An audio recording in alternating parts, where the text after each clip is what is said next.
Yes. Ilero kanyo makare ahinya. Teresa, aneno ka iyieri kod weche mago ma Nyamboko wacho, to in korka kori iwinjo kanyo ka Nyaduo wacho kanyo ni gi thuolo ni makoro wach ni ogol digri e laro kombe moko mag telo. Bende paro ni bende oyawo pap ne rawere mar mondo mi gin bende koro gidonje paw siasa makare mondo gilar kombe maket kod mago. Ahinya to rawere ma seche moko poko somo mochopo kiwango mar yudo digri kata poko yudo digri e ngimagi. Bende paro ni koro golo digri no omiyo koro thuolo rawere gin bende ginyalo rakore kod joma moko e yo makare.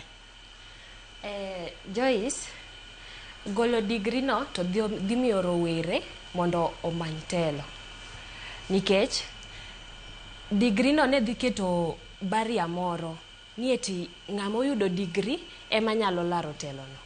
To koro kosegole to dhi miyo rawere opportunity mar laro telo no.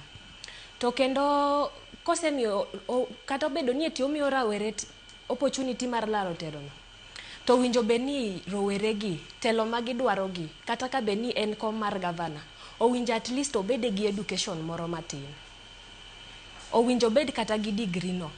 Wawach for example gavana, in gavana to ionge digri, to jalup gavana osomo moingi, oingo gavana dong.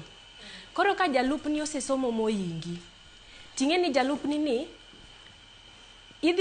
odhi make decisions moko mineno ka dhi ingi, to kanyo dhi kelo ywaruok e kindu. Nikech ng'eni kisebedo gavana itelo ne jalupni ni, to nitiere jotelo moko mok dwaga ni eti jalupne correcte, oneno ni en right 24.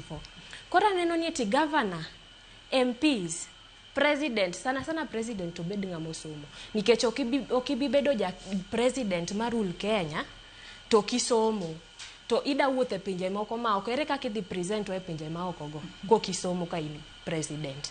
Koro digri omata kendo gi skills moko ma in godo minyalo